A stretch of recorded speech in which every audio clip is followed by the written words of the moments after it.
Predator, Killer of Killers misses the mark for me in a significant way, and yet it still does some things well, scratches my Predator itch, and seems to be setting up many things to come in the Predator franchise. I'm Peter Franson from christiangeekcentral.com and Spirit Blade Productions. The IMDb synopsis for Predator, Killer of Killers on Hulu reads, "Three of the fiercest warriors in human history become prey to the ultimate killer of killers." That's really all you get from IMDb's synopsis. I'll give you a little more. There's three short stories here that end in a final act that unites the three main characters of each of those stories. In the first, we've got a Viking woman driven to kill a rival tribe leader to avenge the death of her father. Or is it a tribe leader? Some other guy. I think it's another tribe leader. Anyway, the second, it's about an ancient Japanese ninja in a long-standing feud with his brother that he aims to resolve once and for all. And in the third story, there's a 20-something World War II mechanic who aspires to be a pilot and is the only one who recognizes a new enemy in the sky that is not one of their enemies in the war. The tone mostly takes itself seriously, although the World War II mechanic has a light comedic vibe.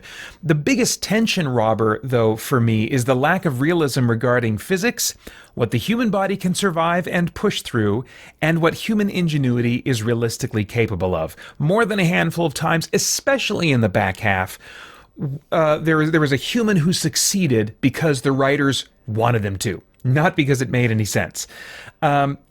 I'm still surprised, though, at feeling some stakes due to, I think, the character investment that I was feeling. The Viking woman's origin story and her developing story have these real tragic elements that made me sad for her bitter, angry drive to kill. The ninja, likewise, survived relational loss that was made worse by the lifelong feud with his brother and what happened as a result. I didn't connect with the mechanic as much because he was driven by his aspirations to be a pilot. And so it didn't seem like he had as striking of a lesson to learn compared to the other two. But I cared enough about all three of them to really be surprised at my own investment in what would happen to them by the end of the story. And along the way throughout, there is definitely plenty of Predator action with dudes getting killed in brutal fashion by a fresh assortment of deadly Predator weapons and gadgets. Not least of all was this spaceship that brought Predator hunting into aerial combat for the first time, as seen in the trailer for this movie. For those who just want more Predator action, I think this movie will definitely check that box. But the lack of realism still removed a lot of tension that I think, for me, should have existed in the perilous situations the protagonists found themselves in, and that's a shame. That said, by the end, I was glad that I watched this story, and it seems to be a taste of things to come. The chief creative behind this was also behind the Predator movie Prey, which this movie makes me want to watch again, and he's also behind the upcoming live-action Predator Badlands movie. I think that's coming in October, November, something like that. And Killer of Killers presents new ideas and takes the story, the overall Predator story, somewhere that clearly seems to be leading to what's coming next. Especially near the end of this movie, it's like, oh, they are setting some stuff up.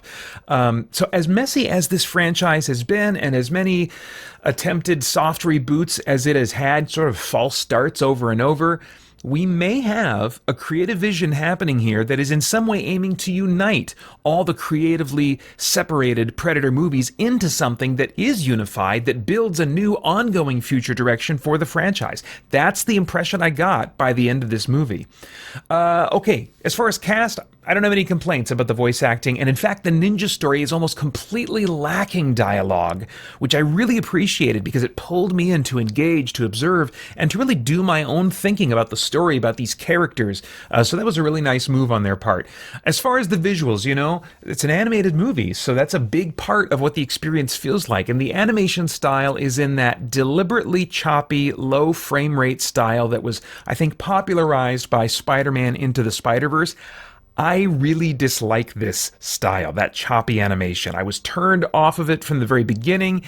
At best, I adjusted to it, but I'd much prefer more traditional, smooth animation. The visual design, though, the tone of the visuals felt great, felt very serious. It was definitely avoided the overuse of color and purple that seemed to be popular and infecting a lot of animation and video games today. The designs, the vibe here all felt very fitting to me for a Predator movie.